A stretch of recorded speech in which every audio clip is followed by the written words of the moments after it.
Let's be real. If you're on a low-carb or carnivore diet, you know the struggle all too well. Finding a bread substitute that isn't just a dense, eggy mess. But what if I told you there's a simple, 3-ingredient solution that could change the game completely? We're all chasing that dream, right? Something that can actually hold a burger or just be a perfect vehicle for a thick smear of butter. We want that real bread texture, but without any of the carbs. Well, this is it. This is the answer. It's a recipe so simple and so effective, it might just be the last one you'll ever need. So let's break down what makes it so special. We're calling this the zero-carb bread solution because, honestly, it's more than just a substitute. It's a genuine upgrade that can elevate any meal, from a big juicy burger to a simple snack. What's really incredible about this recipe is actually what's not in it. Take a look. There's no egg white powder, no pork panko, no cheese or yogurt, and no extra protein powders. It's a super clean recipe that somehow still creates a perfectly soft, fluffy, zero-carb bun. The beauty of this whole thing is its simplicity. It all comes down to just 3 core ingredients. But the key, the secret that unlocks its unique flavor and texture, comes down to one very important choice.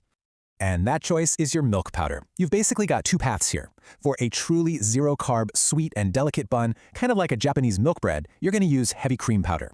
Or if you want a low-inflammation, tangy, sourdough-style bun that's a bit more gentle, you'll go with goat milk powder. It's like a choose-your-own-adventure for your buns. Okay, here is the base recipe. You'll need 3 eggs, and hey, you can even use duck or goose eggs if you want a more gentle anti-inflammatory option. Then 1 full tablespoon of aluminum-free baking powder. And finally, 1½ cups of heavy cream powder for that sweet, zero-carb version. All right, now that we've got the ingredients, let's talk about the method. Technique is everything here, so this is where you really want to pay attention. This is what's going to get you that perfect result. So it's a simple 4-step process. First, grab an electric mixer and whip those eggs until they get light and airy. You're going for a soufflé-like texture. Second, mix in your baking powder and heavy cream powder. Now the dough's going to get sticky, almost like taffy.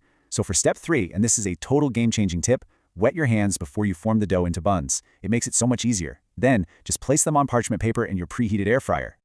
Now, the temperature is absolutely critical. Listen up. You need your air fryer preheated to exactly 320 degrees Fahrenheit. If you're using a regular oven, you'll want to set it to 350 degrees instead. Once those buns are in the air fryer, you're going to cook them for exactly 6 minutes. That's it. This first bake is what sets the structure and gives them that perfect fluffy rise we're all looking for. After 6 minutes, you're going to carefully pull them out, give them a quick flip, and then pop them back in for another 6 minutes. This step is crucial for an even cook, making sure you don't get a burnt bottom and the inside stays perfectly soft. So just by swapping that one ingredient, you can create 2 completely different but equally delicious flavor profiles from this one super simple base.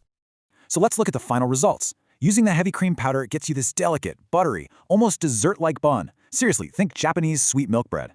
But if you use the goat milk powder, you get a savory and tangy bun with a drier, spongier texture that's incredibly similar to a classic sourdough.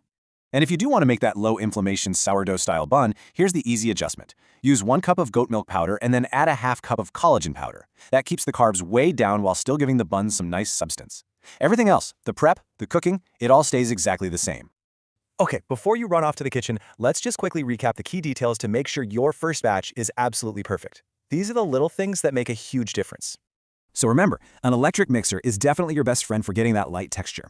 Wet hands are non-negotiable for handling that sticky dough. If you like a slightly drier, spongier bun, just cook it for 1 extra minute per side. And here's a great pro tip. You can actually store the raw dough in a sealed glass jar in the fridge for up to a week. That means fresh baked buns whenever you want them. At the end of the day, the goal is to make something that doesn't feel like a compromise. And when the result makes you say, "This tastes like real bread," you know you found something pretty special. So, the only question left is, which one are you going to try first? The sweet and delicate milk bun or the tangy, savory sourdough?